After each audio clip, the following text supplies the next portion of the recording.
Hi, everyone. I'm Rachel Lauren, your non-certified money therapist and the co-founder and COO of Debbie, the first app that rewards you for paying off debt and saving.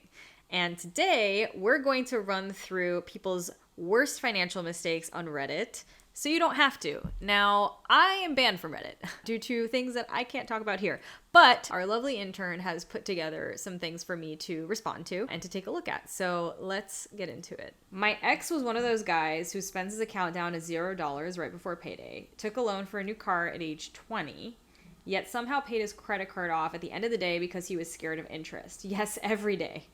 I became more stupid just by knowing him. I wonder if he's reading this because I'm sure there were tons more mistakes after we split.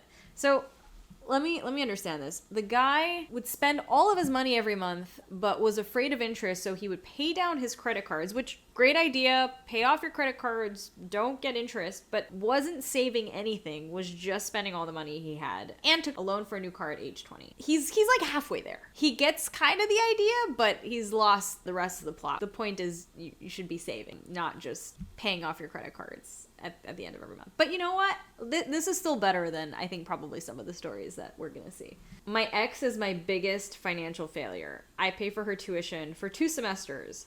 Now she lives with another guy. Never ever pay for anyone else's tuition.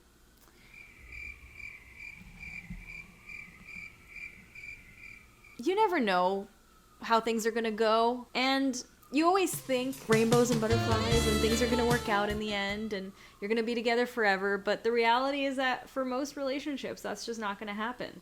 And so I wonder if the new guy is paying her tuition now. So poor guy, if that is the case. Next one. Listening to my husband. I now ignore him. Same. No, just kidding. Jakob, I love you. You're great. Getting married to a gambler. Oof. Okay, my uncle was a gambler. It was real bad. I think he borrowed at least like 40 grand from my dad and never paid it back.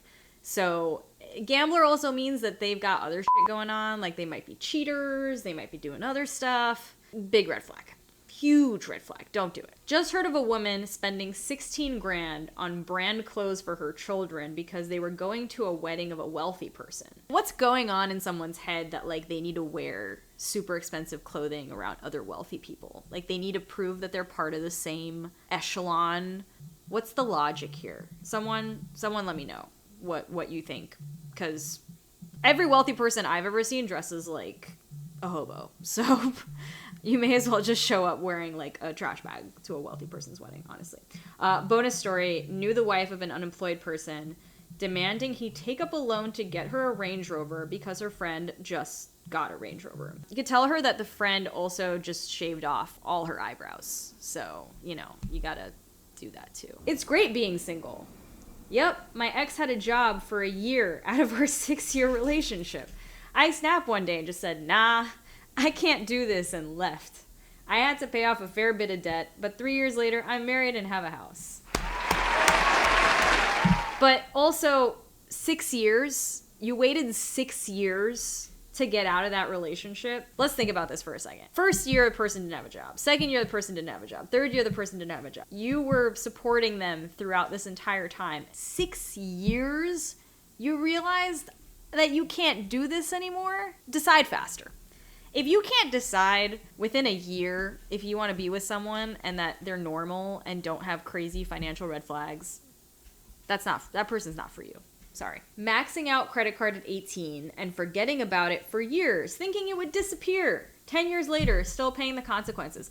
What is with people thinking that credit cards are free money?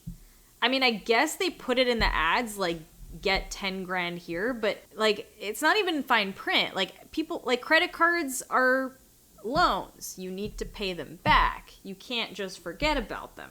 All right, I got spooked by the 2008 financial crisis and moved my retirement to conservative and cash. Then I left it that way for the next 12 years, so it barely grew and I missed out on one of the biggest stock market booms in history. TLDR, to avoid losing money, I lost an enormous amount of money. Okay, pro tip, invest when stocks are down and sell when stocks are up. You buy low, sell high. When things are bad, that's when you put money in. Going into debt for my parents. Took out extra student loans, dropped out of school a few times because they kept asking for money, and I needed to work 2 jobs to support us. put a new car under my name that eventually got repossessed because they said they would pay it, but didn't, and dumped it on me. Turns out they have gambling addiction. Guys, what is with these gamblers? What is it with our collective gambling addiction? And now I'm hearing that people are getting addicted to sports betting. Like, this is a whole new area where people are losing money. This is serious. And so the question is about parents, right? Like, how much do you really owe your parents? They raised you, they fed you, they clothed you, they housed you. Are you beholden to them if they're in a situation?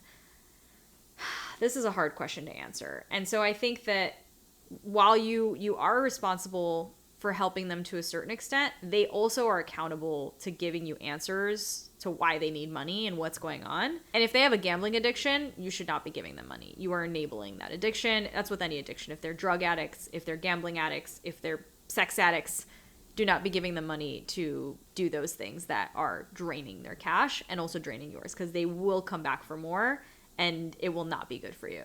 Being born, it would seem, checks out. Didn't have an emergency fund established, which resulted in me having to liquidate my stock holdings to pay for medical expenses. About $16,000, which would be valued at about $50,000 today if I didn't liquidate. Live and learn. Yeah, I hope you learned something from that, which is always, always, always try to build up an emergency fund. Do not use your stocks. And also, why are you investing in stocks before you have an emergency fund? Like, that should not be your primary priority. First emergency fund, then worry about stock. Being 14 when all them sweet properties were on foreclosure in 2008. That's how I feel every day. I feel like I was 14 years old when all of the good financial opportunities were out there. But maybe I'm just a pessimist. Maybe I'm just not looking hard enough. You guys tell me. Send me good deals. Listening to my wealthy ex-father-in-law when he said I shouldn't bother to save for retirement. Why on earth did he think that was good advice? I was crying the blues about being able to afford groceries that month and make my regular contribution to my IRA. You shouldn't worry about that. After I croak, you'll be set for life. Note, he's my ex-father-in-law. Yeah, never rely on anyone else for your wealth. If you think that your wealth is going to come from a long-lost uncle who passes away and leaves all of his money to you, or like Saltburn, that you're going to invade someone else's household and steal their property, yeah, it's not going to happen. So you better figure out a way to make your own money, to save up your own money, and don't rely on others. But this is sad. All right, so what's the moral of the story? The moral of the story is don't get married. No, just kidding. It's really that a lot of people's financial mistakes, I think, are connected to family, friends, partners, the people that they're around, the people who they're influenced by, who are showing them how to deal with their money.